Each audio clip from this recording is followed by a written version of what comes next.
tanok. Tu. Tu tengok menyapu, tengok tu. Oh, habis. Rosak habis. Banyak kedai tutup. Kesan banjir di Hanyai. Itulah. Dulu. Kursi ni. Kita pusing-pusing Hanyai. Tengok banjir. Tengok kesan banjir. Yang buat apa?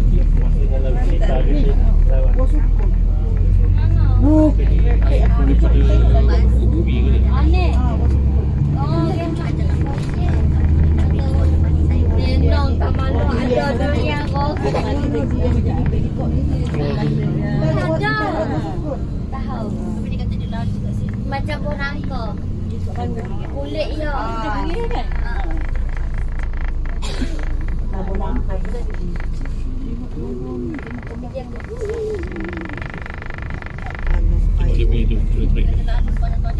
Listrik dia berterabut.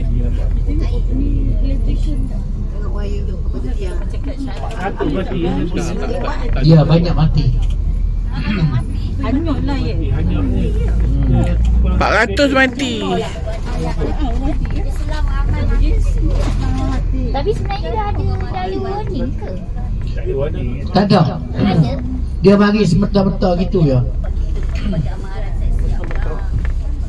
Itulah saya cerita tadi 20. Sambil-sambil menghayati kemanusiaan tentang sambutannya. Bersamamu pula. Tak jadi sebab dah nak sampai dah. Saya nak bagi soalan kuis. Cikgu dia bagi soalan kuis. Ada hadiah tak? Ada lah kenangan cerita. Takkan kita bagi, kalau murid pun kita bagi ni ke pula. Cik-cik puan-puan semua-semua. Suka-suka? Dia apa-apa. Kita pun suka juga. Mata. Tapi dah nak sampai dah kan? Tu. Depan tu ialah bambu tu. Dah. Yalah. Salah bucu. Okey dah. Start lagi lah Cikgu Tan tu sambung balik. Lah ni kita sampai di Quezon. Di Quezon ni sampai hujung atas. Quezon. Itu banyak barang-barang lelong-lelong apa semua tu. Oh, tempat lelong kan? Ada juga tempat lelong, tempat tak lelong apa semua ada. Yang kita boleh beli, kita belilah. Deh. Oh, Quezon apa?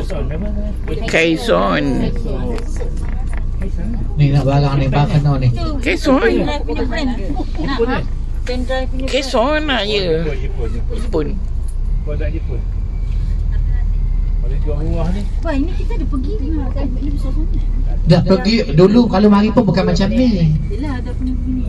Pasal belum banjir. Quezon.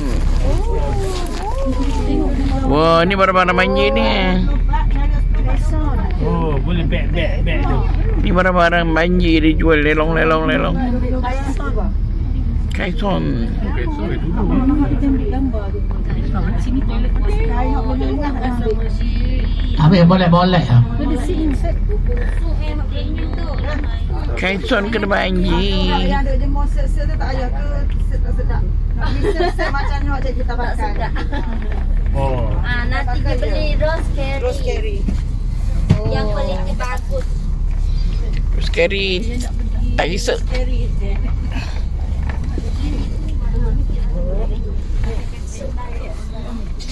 Tak ada pelacak.